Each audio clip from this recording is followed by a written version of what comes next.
Şu an oldukça yoğun bilgi var. Siparişleri yetiştirmeye çalışıyoruz. Aynı zamanda çalışmalarımızda da diğer zamanlara göre biraz daha fazla hız verdik. Elimizden geldiğince çok fazla vatandaşımıza yetişmeye çalışıyoruz.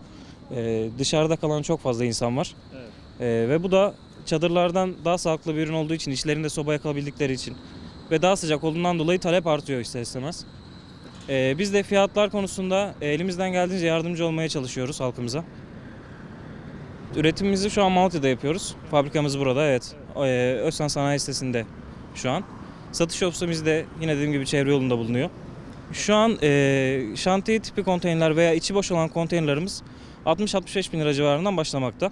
Onun haricinde içinde tuvaleti, banyosu olan, 2 bölmeleri olan, işte mutfak dolabı olan konteynerlarımız 80 bin lira, 85 bin lira bandında.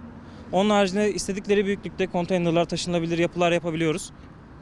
Onların da teslimat süreci tahmini olarak önde olan müşterimiz olmadığı takdirde 10 gün 15 gün içerisinde teslimatını yapıyoruz. Maksimum sürede, evet. Sandviç panel kullanıyoruz şu an. Bütün yalıtımları mevcut.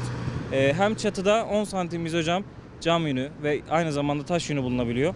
Duvarlarda da 5 santim sandviç panelinin EPS yalıtımı bulunuyor.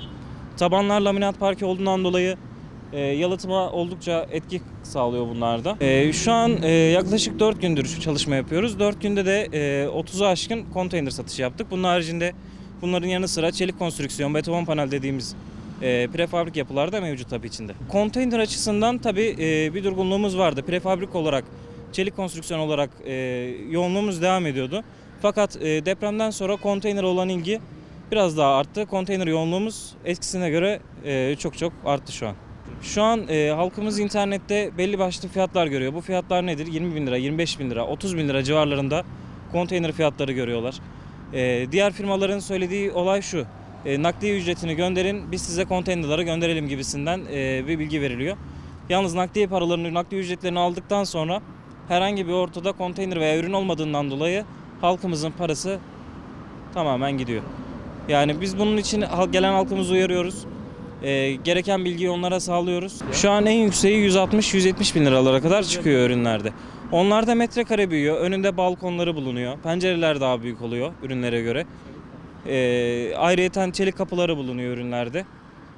Yaşam konteyneri, yaşam standartlarının biraz daha üzerine çıkan konteyner olduğu için onlarda bir fiyat farklılıklar oluyor.